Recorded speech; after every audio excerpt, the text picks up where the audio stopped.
Ciao a tutti amici di SBAM, io sono Cook e io sono Max. Questa sera presentiamo un'altra arma corta della nostra collezione. Questa qua in particolare è una Smith & Wesson modello 1917. Facciamo due parole su quest'arma, non è che ne sappia tanto, quindi sono a rischio castroneria, però vedo di essere abbastanza chiaro e conciso. Verso la fine dell'Ottocento gli americani inventano il sistema, quello dei revolver con il tamburo che si apre lateralmente, in contrapposizione alle vecchie, come si dice, le vecchie Smith & Wesson top break ad apertura del castello. Questo gli permette intanto, sia con le Smith & Wesson che con le Colt, perché la prima militare fu la Colt modello 1896-98, comunque quella che fu usata, camerata in 38 Long Colt, fu usata durante la guerra delle Filippine. Quindi tutta la storia che erano troppo fiacche, i filippini non venivano fermati e quindi praticamente hanno dovuto ritirare fuori le single action in 45 Long Colt a polvere nera per sopperire a queste mancanze, diciamo, di potenza nei revolver. Quindi furono da parte accantonati e la guerra degli indiani bis. Esatto. E servì, come sapete, ormai è abbastanza leggenda, che, ma anche se è una verità, che questa debacle durante la guerra ispano-americana favorì e stimolò la creazione del calibro 45 ACP. E gli americani volevano un calibro grosso e quindi lo ottennero. Ma nel frattempo lo sviluppo dei revolver sia Smith & Wesson che Colt andava avanti. Verso i primi del Novecento, adesso non mi ricordo bene l'anno, però la Smith & Wesson sviluppa il calibro 44 Smith & Wesson, 44 Special, insomma, e quindi deve passare dal telaio K al telaio N, molto più grande. È lo stesso telaio che poi si vide nella famosissima modello 29, quella di Callaghan. Sì, che è comunque più piccola dei telai delle top break, che devono essere necessariamente grosse. Esatto, è dimensioni contenute e permette chiaramente un telaio interamente chiuso, un telaio che permette l'utilizzo di calibri molto più potenti mantenendo delle dimensioni più contenute. Quindi tornando in ambito militare, quali furono gli sviluppi? Gli inglesi all'inizio della prima guerra mondiale si ritrovarono ad avere una mancanza cronica di armi corte, quindi si rivolsero disperati a spagnoli e anche agli americani. Gli americani alla Smith & Wesson in 448 gli mandarono un prototipo di una pistola che era quasi simile a questa, la cosiddetta Hand Hector modello 1, sì. In calibro quella che si chiama in triple lock, in calibro 455 Webley. Praticamente cosa fecero? Allesarono i cilindri in 44 del 44 Special, 44 Smith & Wesson, e ci montarono delle canne che erano in 45 Long Colt che avrebbero voluto presentare sul mercato civile, ma visto che la foratura dei diametri della canna è la stessa tra 45 Long Colt e 455 Webley, montarono quelle canne sulla commessa inglese e in 448 di fatto fornirono immediatamente armi corte all'esercito britannico. Esatto, agli inglesi non piacquero subito perché consideravano la meccanica troppo fine, raffinata e soggetta a sporcamenti. Subito dissero no, poi dopo nel giro di un paio di mesi erano talmente agli sgoccioli che dissero no, va bene, ci vanno bene, le prendiamo, e quindi nacquero i modelli inglesi in 455 Webley. Arrivò il 1917, gli americani si trovarono nello stesso identico merdaio, quindi erano a corto di pistole 1911 e dovevano integrare con qualcosa. Immagino che questa sia un po' più svelta da produrre. Sì, abbastanza. E avevano già tutti i macchinari settati in maniera analoga di quello che fu per il US Model 1917, il fucile. Gli americani tirarono fuori questa pistola qua, modificarono il retro del cilindro per accogliere il 45 ACP nelle lunette, che storicamente erano da 3 colpi anziché da Half Moon, 3 colpi anziché da 6 come queste qua che sono moderne, e permetteva un caricamento rapidissimo, permetteva una velocità di caricamento abbastanza elevata per un revolver, quindi anche per un impiego bellico non erano una 1911, non era una semiautomatica, ma erano comunque funzionali. Esatto, furono usate soprattutto dai Flying Corp, subito truppe di seconda linea, ma alla fine per necessità le usarono un po' tutti.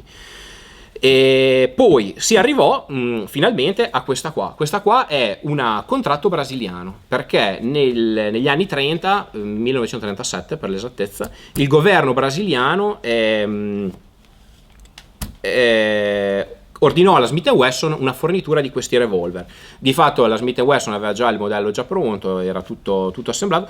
Fecero 2 modifiche all'attacca di mira, quindi qualche miglioria la fecero, adesso non mi ricordo di preciso quale, ma fecero qualche miglioria e ne uscì questo revolver che fu usato sia dall'esercito che dalla polizia brasiliana. In particolare fu usato anche durante la seconda guerra mondiale, perché alcuni esemplari di questa pistola sono conservati al museo di Montese, che è stata la città dell'Appennino liberata dai brasiliani. Quando ci fu lo sfondamento della linea gotica, Montese fu presa dai brasiliani. Nel museo di Montese sono conservate alcune di queste rivoltelle qua, sono una cosa interessante, quindi videro il combattimento. Allora, vediamo il nostro esemplare. Vai Max. Allora, abbiamo un bel revolver, l'apertura laterale. Purtroppo il tamburo non gira perché c'ha tutte queste già i blocchi. Va bene. È in doppiazione, quindi com'è? Non è neanche eccessivamente dura. No, diciamo che l'azione singola mi sembra, provala. L'azione singola mi sembra molto molto dolce. Anche la doppiazione, diciamo, non è un revolver di quelli, diciamo, da competizione moderni, però insomma, sì, rispetto a una Webley o a una Bodeo, diciamo che è un altro pianeta. Sì, si vede la differenza. E cose interessanti possiamo vedere intanto a livello di fattura, è fatto molto bene, una bella finitura al blu.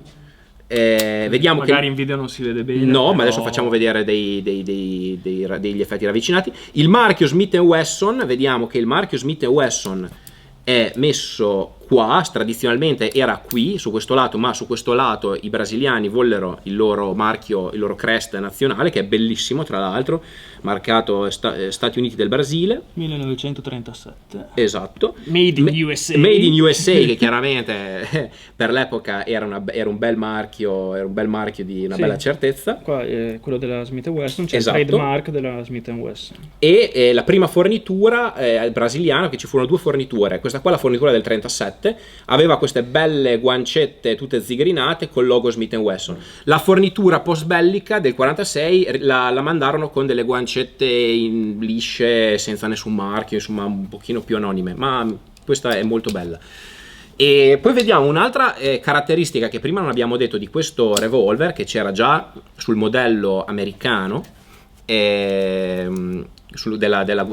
Grande Guerra, che le camere del tamburo, adesso le facciamo vedere anche nel dettaglio, le camere del tamburo hanno un risalto di camera, quindi in caso di emergenza che non si potessero avere a disposizione le lunette, poteva essere caricato il tamburo, aspetta, bisogna cavarle via, si poteva caricare il tamburo anche con colpi sciolti, ovvero il risalto di camera permetteva alla cartuccia di arrivare fino in fondo, essere camerata. Adesso non riusciamo a cavare una cartuccia da maledette, niente, fa lo stesso, comunque fidatevi, è solido. Lo facciamo vedere magari dopo nel dettaglio.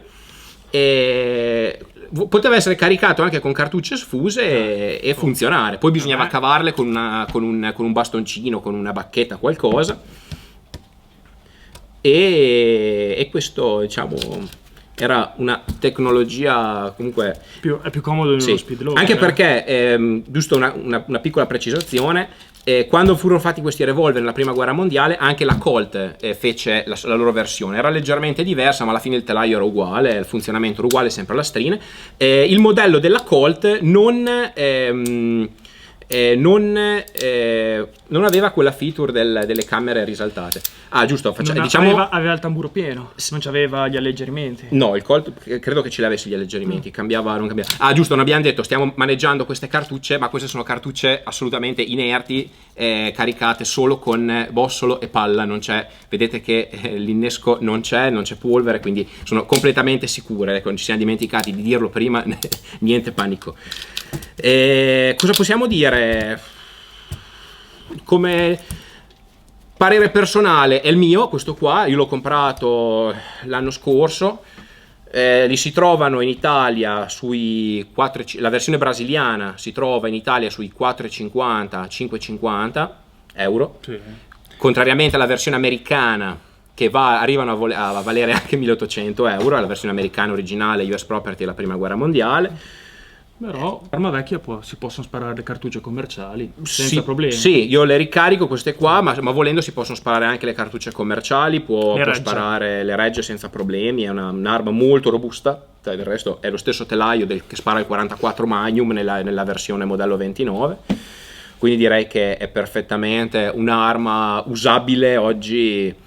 Non è, non lo so, a me piace, è un'arma che l'ho comprata e ogni tanto mi salta l'idea di darla via così, ma tutte le volte che poi la ritiro fuori dico ma che cazzo la do via a fare, è bellissimo, è bella, è un'arma molto bella, una linea molto, molto elegante, molto, molto affascinante, e direi che io non posso che consigliarla, anzi io non sono un gran tiratore di pistola, ma questa qua è un'arma che spara veramente bene. In mano a uno bravo, questa qua fa dei gran risultati, molto precisa, uno scatto eccezionale, molto ben fatta.